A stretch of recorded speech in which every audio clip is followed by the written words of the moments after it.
Shalom.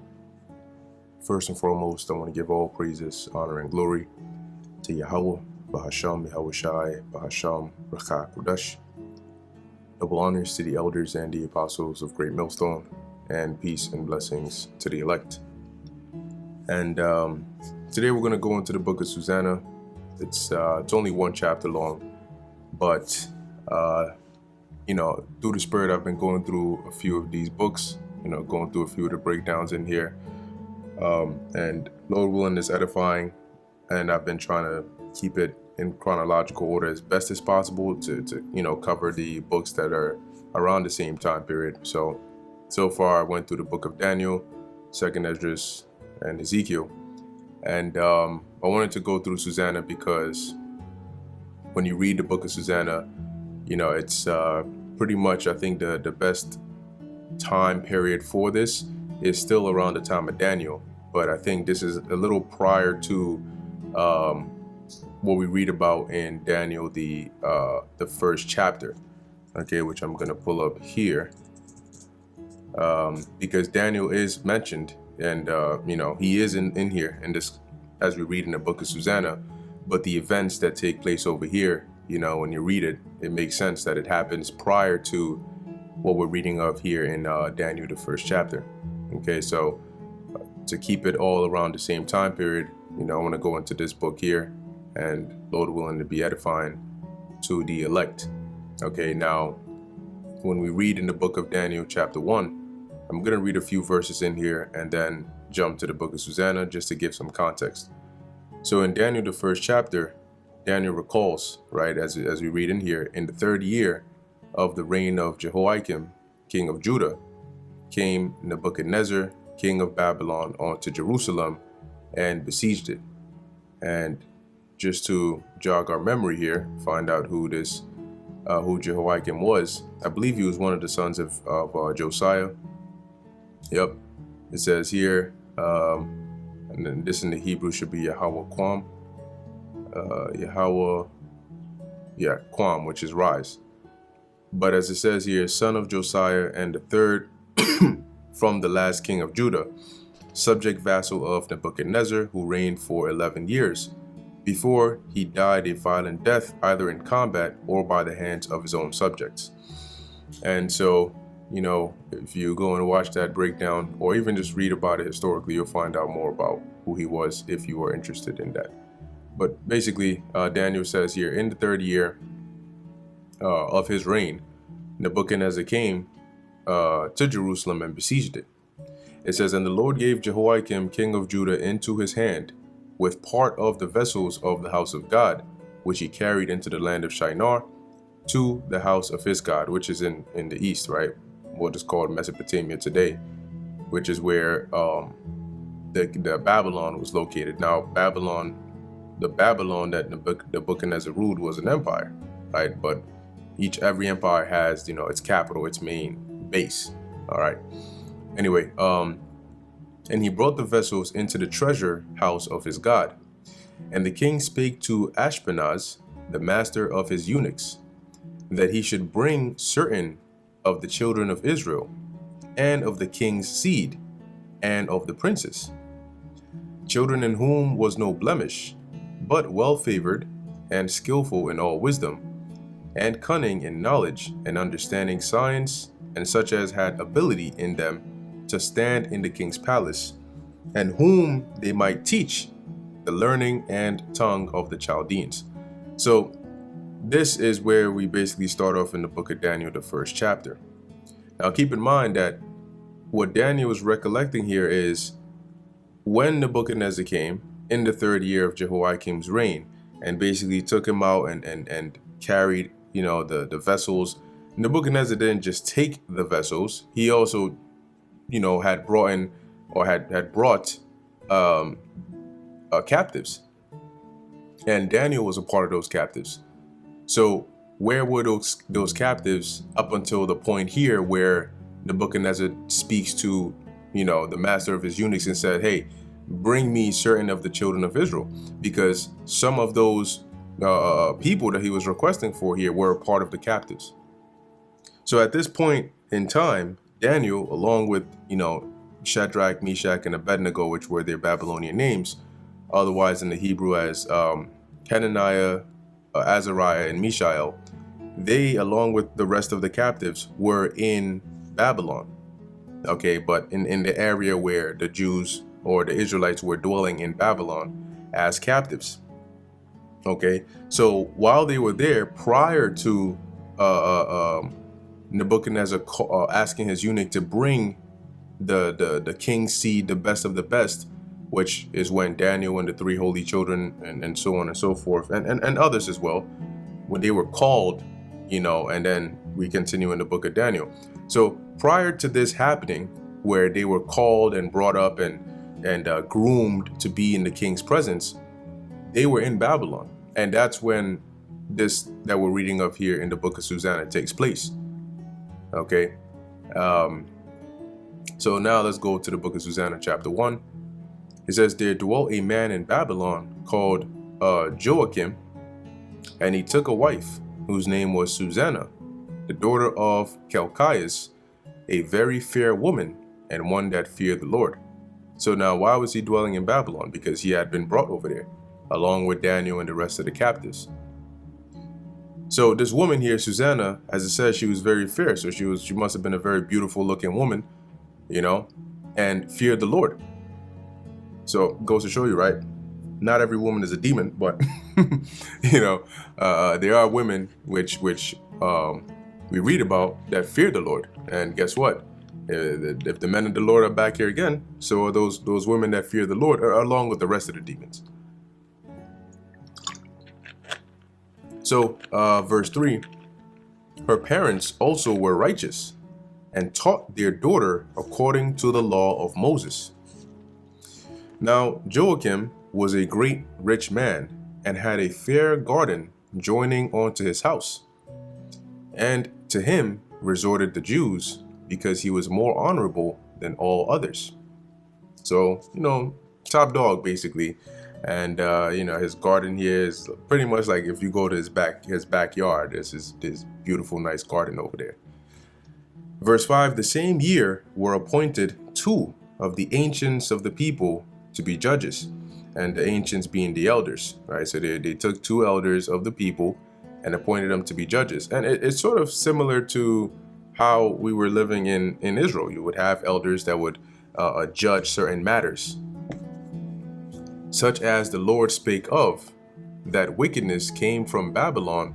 Let me actually read this again, starting from the top, verse 5.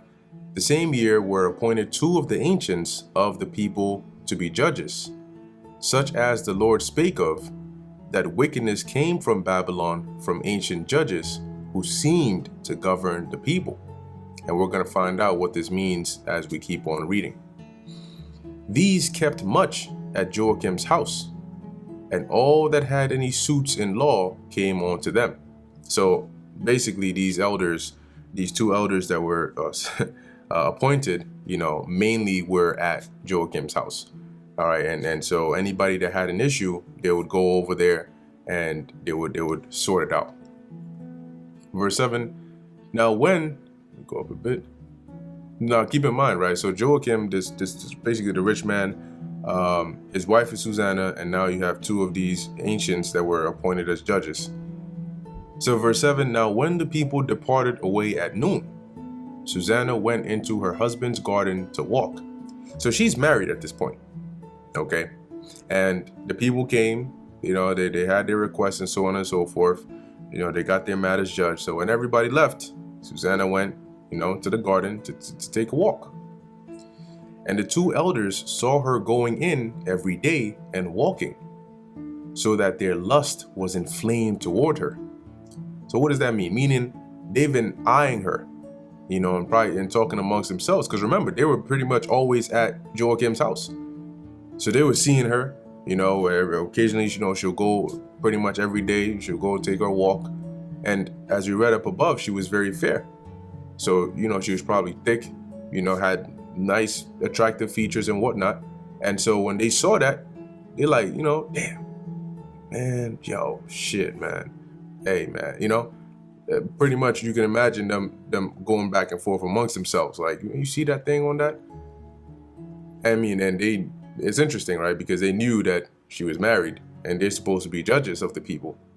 But as they kept on seeing that, they were pretty much looking at her in a lustful way, not bringing their flesh under the discipline of the law to know that, hey, she's a married woman. Don't look at her like that. Lower your gaze. Don't think of her like that. She's married. But as it says, their lust was inflamed toward her. It got to the point like, man, God, Verse 9, it says, and they perverted their own mind and turned away their eyes, that they might not look onto heaven, nor remember just judgments. So they basically let the flesh take over, right? And they perverted their own minds. They corrupted their conscience. They basically shut it down. And like it says, like they turned away their eyes that they might not look onto heaven, meaning that, they were headlong or head first following their lustful ways, avoiding any sense of a just reasoning that would burden their minds to say, hey, what you're doing is wrong, right? They shut that down. Verse 10, albeit they both were wounded with her love, yet durst not one shew another his grief. So this basically, and this is why we tell you, right, that when you find yourself in these kinds of situations, remember, the flesh, right, does not differentiate between what's righteous and what's wicked. It just all it does is what it wants. What feels good, what tastes good, what looks good. That's how the flesh operates. Lust is a desire of the flesh for the most part, right? It is the spirit that has to filter those and keep it under control. Okay? So what they were, and that's why we say, you find yourself in these situations, remember, the way, like I said, the way the flesh operates is what looks good.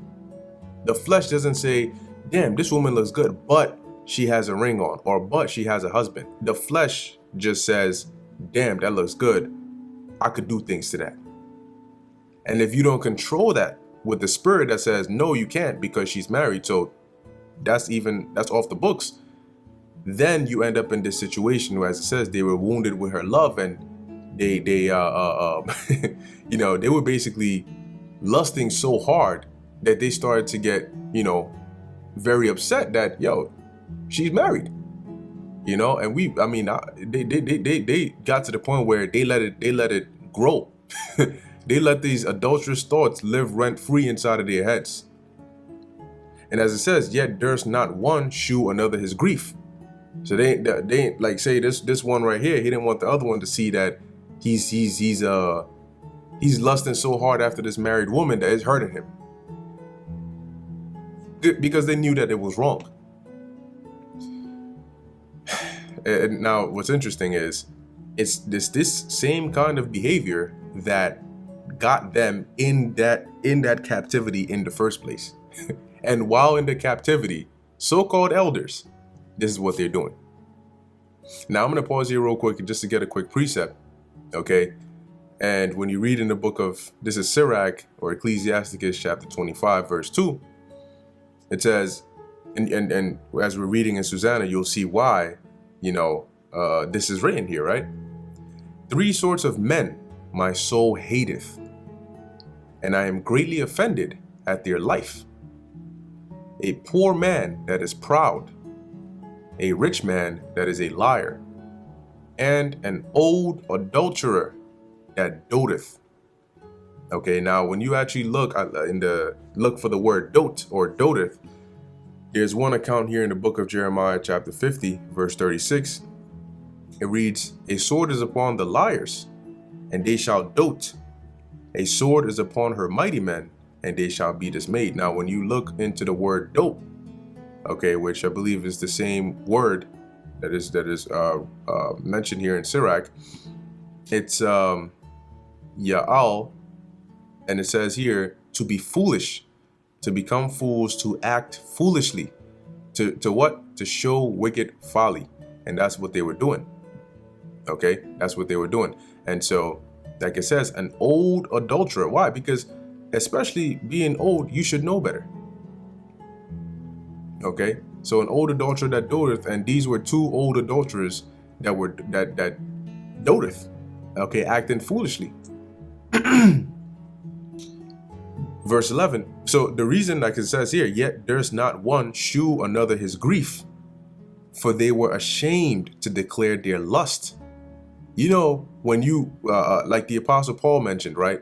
It is better to marry than to burn, because when you get that heat, okay, it actually feels like a burning sensation, but it's because you have that strong desire for this woman. Well, in this case, they were having an unlawful heat session, so much so that it burned, it hurt, that they couldn't have her. But none of them wanted to admit that or let it be noticed by the other one, because they were ashamed, because they knew that it was wicked. Right? So they were ashamed to declare their lust, that they desired to have to do with her. So only God knows the kind of things they were imagining about this woman. Yet they watched diligently from day to day to see her. So now you can imagine it went from isn't that such and such's wife? I mean, damn. Hey, these women nowadays, man, these they building them different. And then each day as this happens, they watching, you see what such and such, she came out today? Oh, okay, cool. And then it gets to the point where it's like, day to day, it's like, oh, yeah, she's coming. And as she's what? God, oh my gosh, damn, oh, wow. Like shit like that, right? So they watched diligently from day to day to see her. So now it became like a thing. They did this religiously. They at this time, she comes out for her walk, noon, be ready. Make sure that all the cases have been judged and we ready at noon. Bare wickedness. And the one said to the other, let us now go home, for it is dinner time. So when they were going out, they parted one from the other, and turning back again, they came to the same place. So what was going on here? They both had the same idea, which is, yo, I'm gonna tell this guy, because remember, they didn't want to admit their lustful desires because they were ashamed. So this guy has the same idea, the other one has the same idea. So he says, one of them is like, yo, I'm gonna tell this guy, yo, it's getting late, let's go home, it's dinner time, let's maybe tomorrow we come back. But once he leaves, I'm gonna come right back because I got intentions for this woman. Well, guess what? The other one was thinking the same thing. So what ended up happening? They both tried to trick each other. And as it says, when they were going out, all right, man, I'll see you, I'll see you tomorrow, shalom, shalom. And then when they left, they departed one from another, and turning back again, they came to the same place. He's gone now, let me go back. And then the other guy, oh shit, wow, what are you doing here? Right? And after that, they had asked one another the cause. So, I thought you said you were going home for dinner. What you doing here?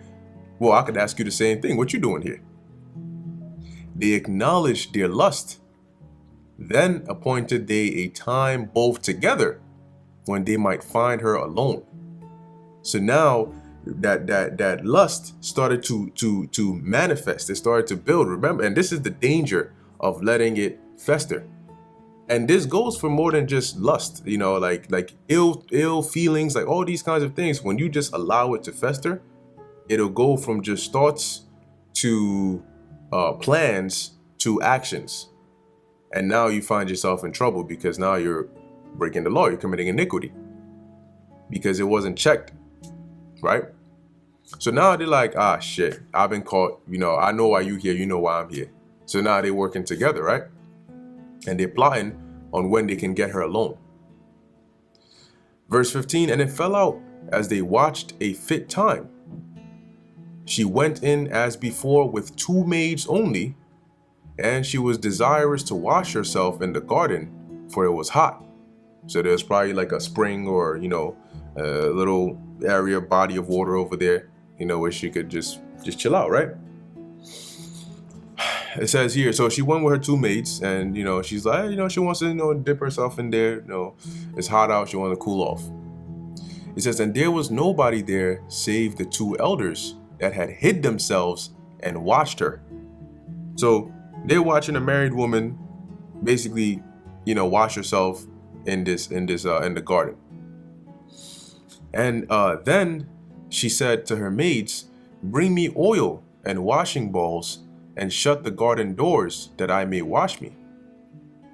And they did as she bade them, and shut the garden doors, and went out themselves at privy doors to fetch the things that she had commanded them. But they saw not the elders, because they hid. So these elders, when they found out, they said, "Okay, she gonna be at this time," they went into the garden and they hid. So when she came there to do her thing, they were basically like peeping toms. They were watching her. So she told the maids, and the maids closed the main door, but they had like it says, privy doors, some like back door areas where they could go ahead and get the stuff for her. But the main area, the main door is closed. So when the maids left to go and bring her the oils and stuff, they didn't see that the elders were hiding over there.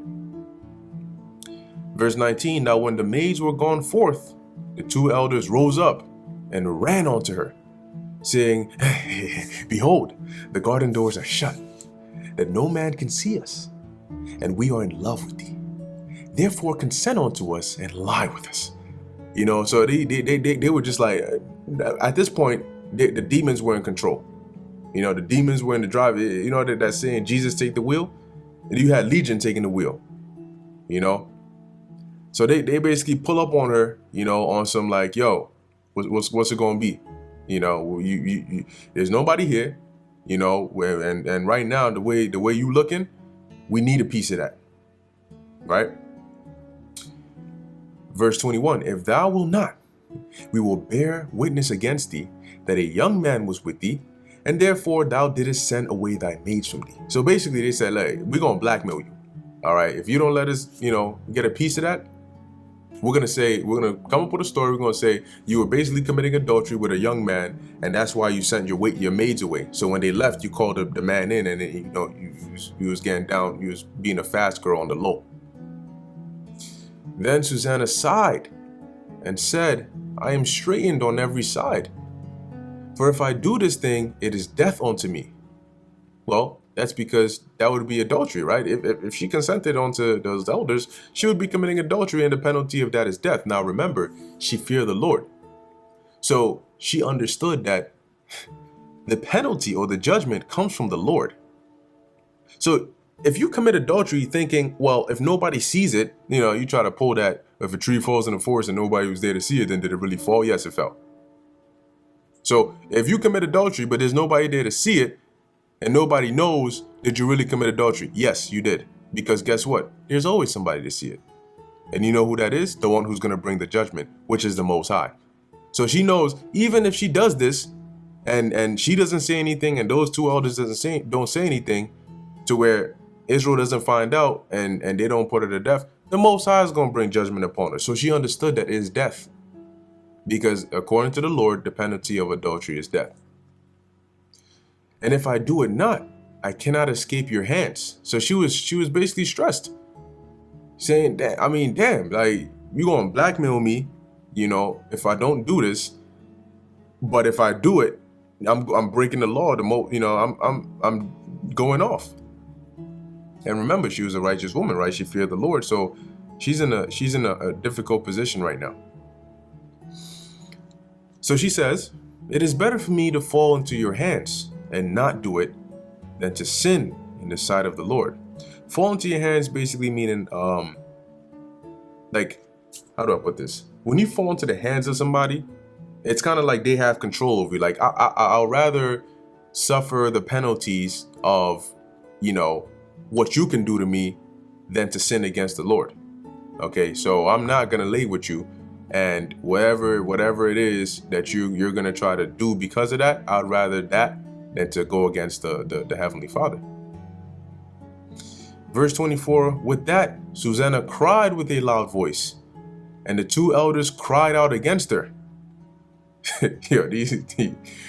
Oh my goodness, man, Jake. So she's screaming, "Oh my God, come in your help! Oh my God!" And they're also screaming because they're trying to overpower her screams. It's kind of like something happens and you want to be the first one to say it, because if you can say it first, you can try to sort of demonize what the next person is going to say. She's like, oh my gosh, hey, she's committing adultery. Hey, she's committing adultery. Hey, we just call her, she's committing. That kind of thing. Because we said it first, so that was the first thing you heard. So if she comes and says, no, these two were actually trying to do this to me, it sounds more like she's just trying to say that to, escape the situation. Right? So that's basically what they're trying to do. They're trying to drown out what she was saying so they can get the louder voice, basically. It says, then ran the one and opened the garden door. So when the servants of the house heard the cry in the garden, they rushed in at the privy door to see what was done unto her. So when they heard that, oh shit, that's Susanna, they came through the other door, and they're like, what the hell's going on? But when the elders had declared the matter, the servants were greatly ashamed, for there was never such a report made of Susanna. They were like, oh, what? What? Susanna? Oh my gosh. But these were the elders. These were the judges. Right? Verse 28. And it came to pass the next day, when the people were assembled to her husband Joachim, the two elders came also full of mischievous imagination against Susanna to put her to death. So that they planned the whole, they said, yeah, she's done.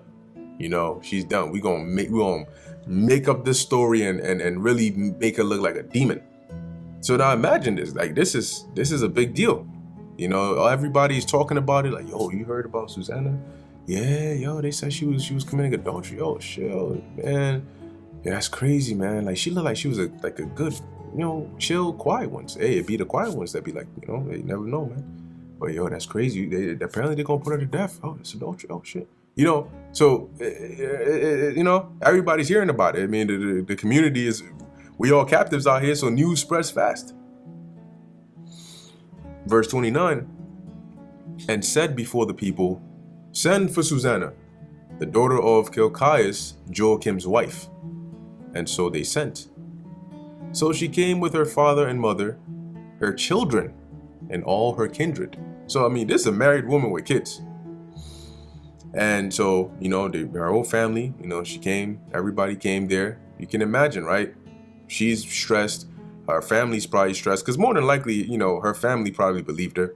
That's, your father, your mother, most of the time in a situation like this, they could see how distraught she was. So chances are they're like, hey, this is, let's just see. Because remember, it says her parents were righteous as well. So they knew how they raised their child. So they would know, no, that's not something she would do. Okay, and so they were probably like, damn, man, I mean, let's leave it up to the Lord and see what happens, because, they're saying this and I mean, we don't think you did it, but, they're the judges. So let's see what the Lord does. So they all come there. Verse 31, now Susanna was a very delicate woman and beauteous to behold. So you can imagine, she was real feminine, probably shamefaced, very beautiful looking. And these wicked men commanded to uncover her face, for she was covered, that they might be filled with her beauty. So even at this point, they were still on that adulterous stuff. And that's why the precept said that there be three sorts of men my soul hateth. Not just I don't like them or I don't want to be. No, I hate them. And you know which one fits these guys? An old adulterer that doteth. All right. So continuing, it says here, verse 33, therefore her friends and all that saw her wept. It says here, then the two elders, get down, back up. It says here, then the two elders stood up in the midst of the people and laid their hands upon her head.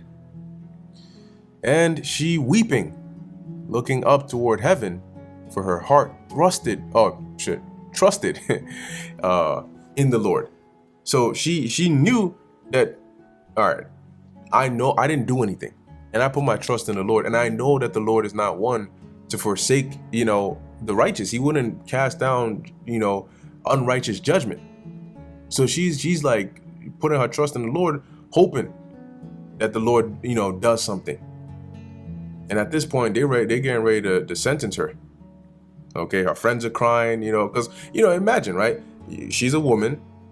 This is a very delicate situation that happened to her. She's probably traumatized, and she told her friends, if they're women, they more than likely believed her. So they're all like, yo, oh my gosh, like, oh my goodness, this is not even right, Verse 36, and the elders said, as we walked in the garden alone, this woman came in with 2 maids, and shut the garden doors and sent the maids away. Now listen to how they framed the story, because they're trying to cover all bases. They're trying to cover their asses. So now, according to their story, they were already in the garden. This explains how it was that they were in the garden when she was in the garden. Because if they said anything aside from them being there before her, that's suspicious. Because she was there and then her maids left and they closed the door. So how did these guys get in there?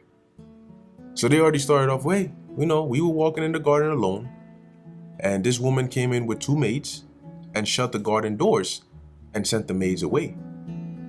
Then a young man who there was hid came unto her and lay with her.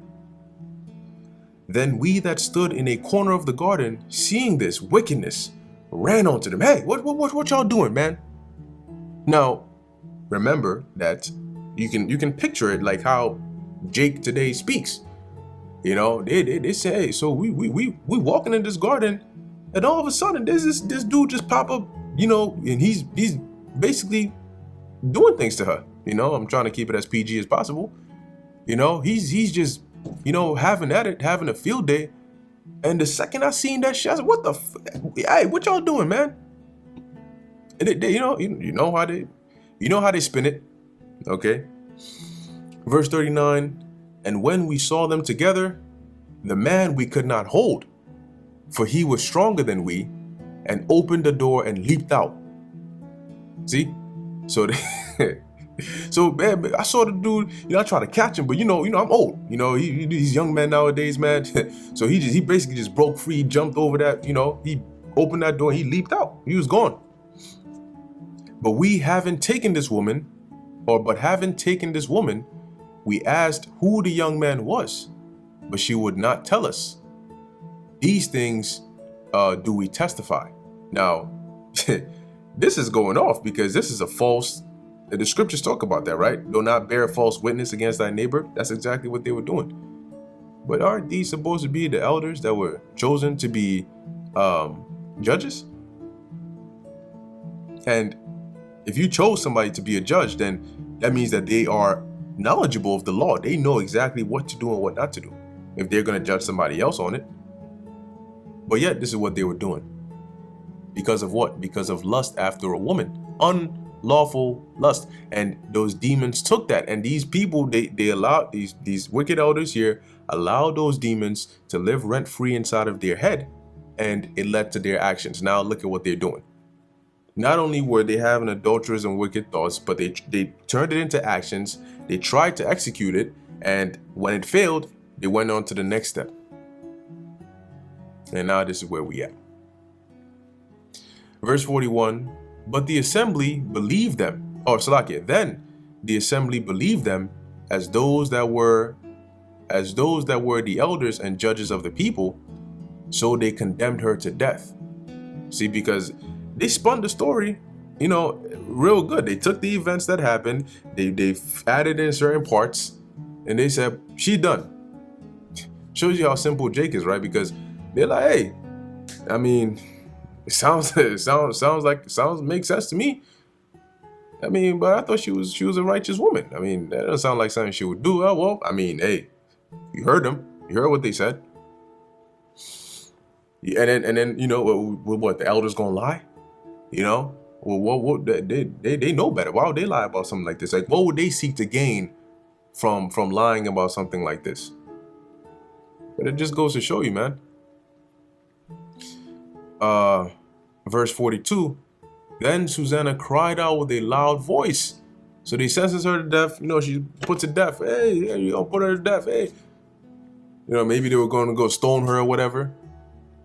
So at this point, as I said, she cried out with a loud voice. She screamed, and basically what the thing she's about to say after this, and said, "Oh, everlasting God." So you can imagine, right? Like even today, there's some of these videos of like you may see a video of maybe some woman in the East, maybe in the land of, I don't know, in one of the countries in the East, being dragged to go get executed or to go get judged. And she's screaming, and there's people, hey, wow, oh my God, people following and screaming. And some people are condemning her, and she's crying and she's screaming, this kind of stuff. Well, you can sort of visualize what's happening right now. So as it says here, Susanna cried out with a loud voice and said, "O everlasting God, that knowest the secrets and knowest all things before they be, thou knowest that they have borne false witness against me, and behold, I must die, whereas I never did such things as these men have maliciously invented against me." So she was basically making a petition before the Lord. And the Lord heard her voice. Therefore, when she was led to be put to death, the Lord raised up the Holy Spirit of a young youth whose name was Daniel. See? So at this point, Daniel was young, right? Roughly around the same age-ish that he was called here as one of these children to come before the presence of Nebuchadnezzar. Because remember, what did Nebuchadnezzar ask for? That he should bring certain of the children of Israel, of the king's seed and of the princes, right? Those with no blemish, well-favored, and skillful in all wisdom, and cunning in knowledge. So Daniel was a young man, right? Let's go back. He's a young youth, I should say. But as it says, the Lord raised up the Holy Spirit in him, whose name was Daniel. Now, what's very interesting is, at this point in time, now this could very well have been the beginning, right? This could have been Daniel's, the Most High sort of raising up that spirit to set up Daniel to for that and even greater things. Now, when you look at Daniel's name, right, Dan Ya'ala, I believe it's my God's judge or God is my judge, or one of those. Let's actually look it up in here.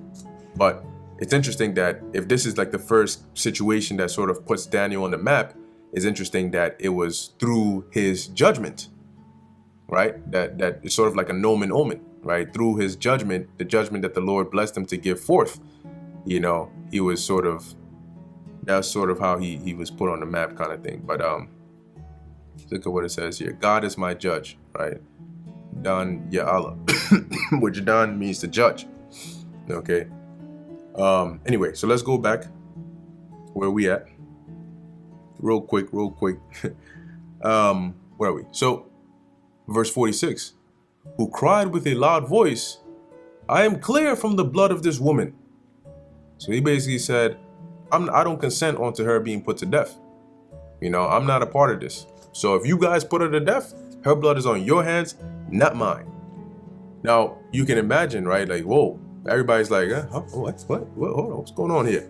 Because when somebody gets sentenced like this, you heard, the elders give that testimony, and then they get sentenced like that. People are talking, hey, boy, she did it. Hey, put her to the, hey, send her ass. So she's crying and onto the Lord. Her family members are probably crying at this point, and you got people that are just like, hey, no, I don't, ain't nobody give a damn. You should have never did that in the first place. Take her ass. So all this is going on, and then Daniel, with his loud voice, he makes this statement. Verse 47, then all the people turned toward him and said, "What mean these words that thou hast spoken?" What you mean? You clear of her blood? What are you talking about? Verse 48, so he standing in the midst of them said, "Are ye such fools, ye sons of Israel, that without examination or knowledge of the truth ye have condemned a daughter of Israel? Return again to the place of judgment, for they have borne false witness against her." Ooh. So he's saying, man, I mean, what you, so they got cut. You know, they saying, shit, they said it and we just automatically going with this. So they took guys back. Now this is last minute. They were getting ready to put her to death, probably by stoning her or something. Verse 50, wherefore all the people turned again in haste. And the elders said unto him, come, sit down among us and shew it us, seeing God hath given thee the honor of an elder. you such an elder, right? You come on here, you know, and show us what it is. Now, it's the spirit, right? Because they could have just been like, man, shut your ass up, and then continued on with it. But the Most High had it to where when Daniel spake, they all stopped and they listened, and it played out this way. Verse 51, then said Daniel unto them, put these two aside, one far from another, and I will examine them. Meaning he's going to question them, interrogate them. Okay? And this is an example here of how, because we read the Most High stirred up that Holy Spirit in Daniel, right? This is an example here of like one way the Most High sort of like blesses or increases you in knowledge. Because this idea that we're about to go to that Daniel thought of, I mean, this is used today. But keep in mind that, you know, some of these ideas that these men of the Lord, they come with full of wisdom, it's something that nobody really thinks of before they do it, and then it becomes a precedent. Well, where did it come from? Well, it came from the wisdom the Lord blessed them with. Because some of these things, it's not like they looked at some manual and said, let me do it this way. When King Solomon said, bring me a sword and let me cut this baby in half and give one to this mother and the other one to the other mother, as a way of finding out who the true mother was. It wasn't like there was a playbook he was reading to say, yeah, this is a good technique, let me use that. But the Lord blessed him with wisdom to where it came to him. He's like, you know what? Let's do this. Right on the spot. So Daniel says, separate them. And I'm going to examine them, you know, isolate them. I'll examine one at a time. So when they were put asunder, one from another, he called one of them and said unto him, O thou that art waxen old in wickedness. So Daniel was bold. Because remind you, he's a youth. You know, he's talking like this to these so-called elders.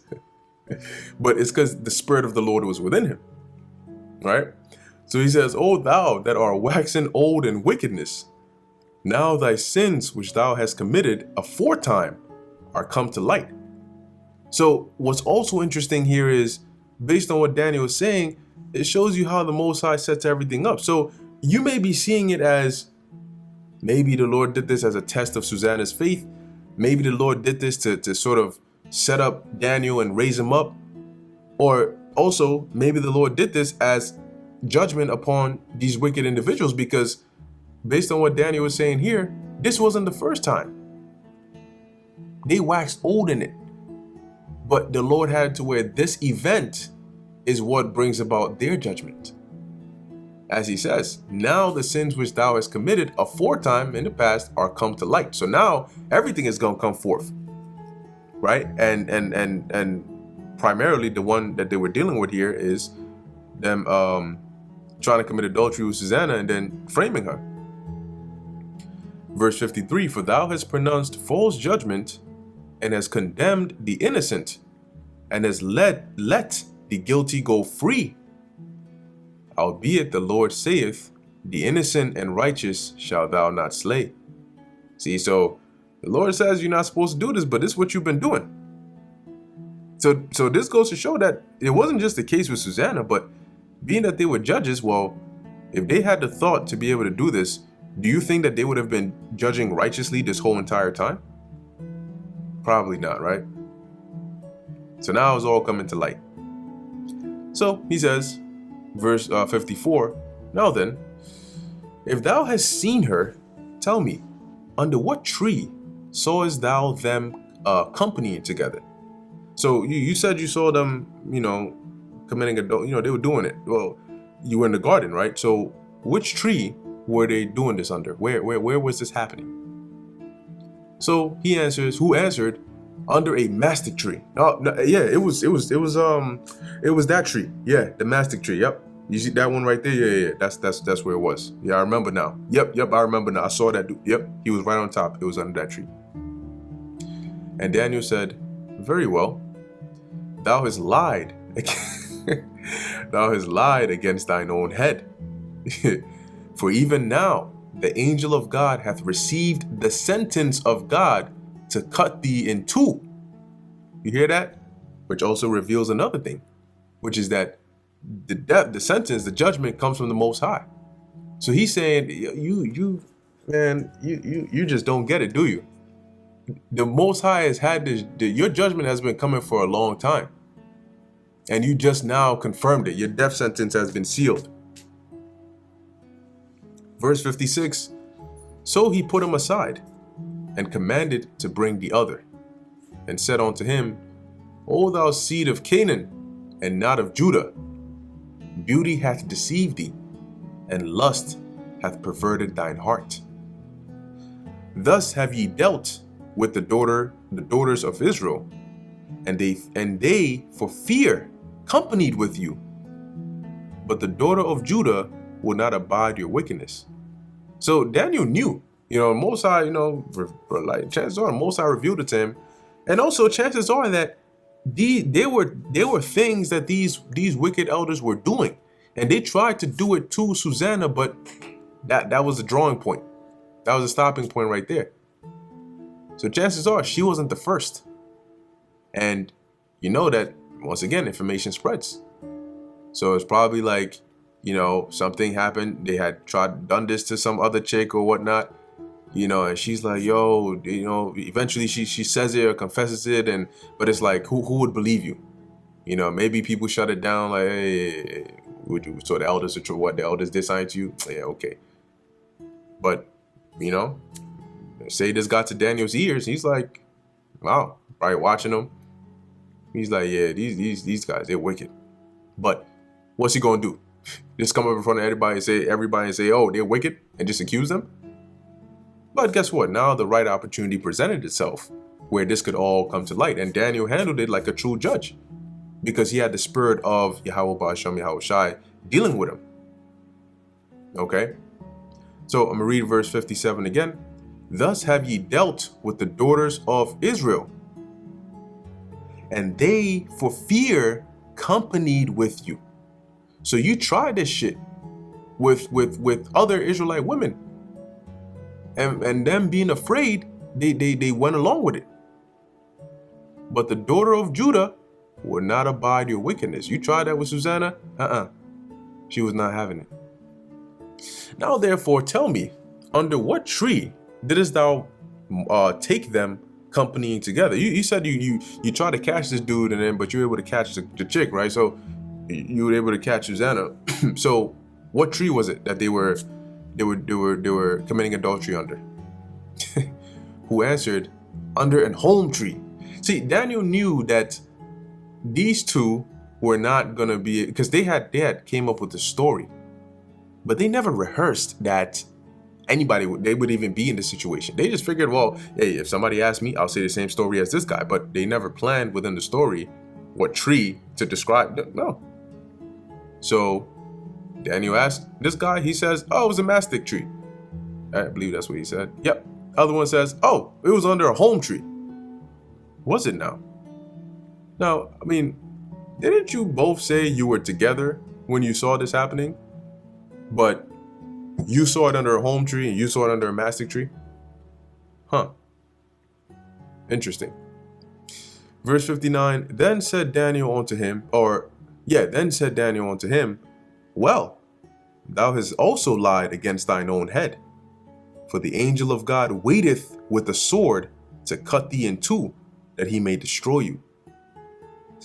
With that, all the assembly cried out with a loud voice, and praised God, who saveth them that trust in him.